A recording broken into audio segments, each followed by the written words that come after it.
And Ceedee Lamb had a great year in his fourth season, applying even more pressure on the Cowboys to get this gentleman paid. And as the market has surpassed 30 million per year for receivers, and it never really was 30 million, more on that coming up, but it was never 30 million.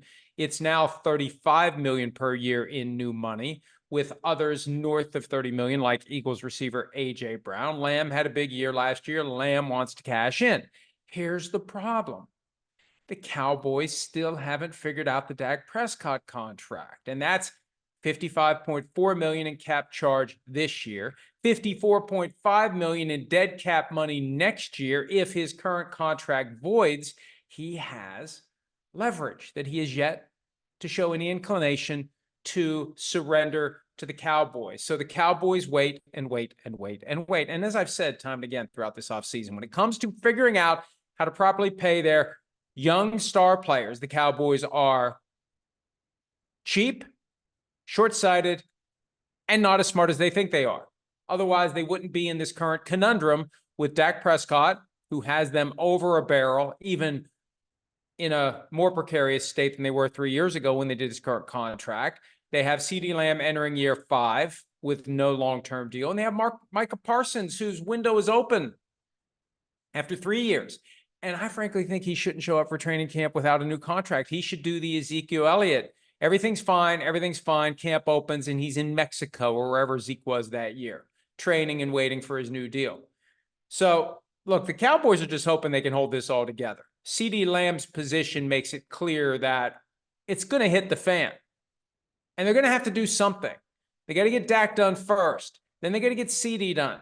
Then they got to get Micah done. Now, Micah Parsons has said he's willing to wait his turn. I think that's a mistake. He plays a position that is more conducive to injury, serious injury, the kind of injury that can either end your career or even worse from the standpoint of getting paid or cashing in on your disability policy if you have one, and clearly he should. There's that middle ground of, my career isn't over, but I'm not the guy I used to be, so I'm not going to cash in my policy, and I'm not going to cash in on my contract. I'm just kind of a guy that's hanging around, limited by a serious injury that I'm having trouble recovering from. Look no farther than the guy that the Cowboys drafted, what's it been, 7-8 years ago, Jalen Smith, the linebacker, whose career was limited, not ended, but severely limited by an ACL tear that he suffered in a meaningless bowl game with Notre Dame, right? Notre Dame, Ohio State Fiesta Bowl, right? I think I remember that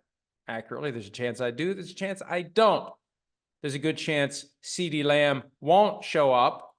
And frankly, Micah Parsons shouldn't show up. And none of it matters until they can work out a deal with Dak Prescott. So this bungling by the Cowboys of 3 key contracts is coming into clearer and clearer focus the closer we get to the start of training camp. And it's not that they're just haphazardly cheap or gratuitously cheap. They gave Tony Pollard the 1-year franchise tag salary last year when they shouldn't have, $10 million. Remember, there was that moment where it's like, hey, this guy better sign it, because they're going to wake up one day and realize no one else is going to pay $10 million to Tony Pollard to come off a broken ankle. And Pollard rushed to sign it, coincidentally, not as a result of our advice, but I heard from his camp, it was like, do you have our phones hacked? Well, no. And if I was going to hack phones, I would aim, for higher in the league's power structure. No offense to Tony Pollard's camp. Secondly, Michael Gallup, remember the contract they gave him? That was a debacle. That was a disaster. They ended up cutting him. So they pay the wrong guys, and they don't take care of the right guys. Prescott, Lamb, Parsons, they got a problem. And it's going to be a bigger and bigger deal the closer we get to the start of training camp. And it could explode if Lamb and Parsons don't show up for the start of training camp. That is going to be something to behold. Hi, it's Mike Florio. Thanks for watching PFT on YouTube. Hit subscribe for the latest news and analysis from Pro Football Talk.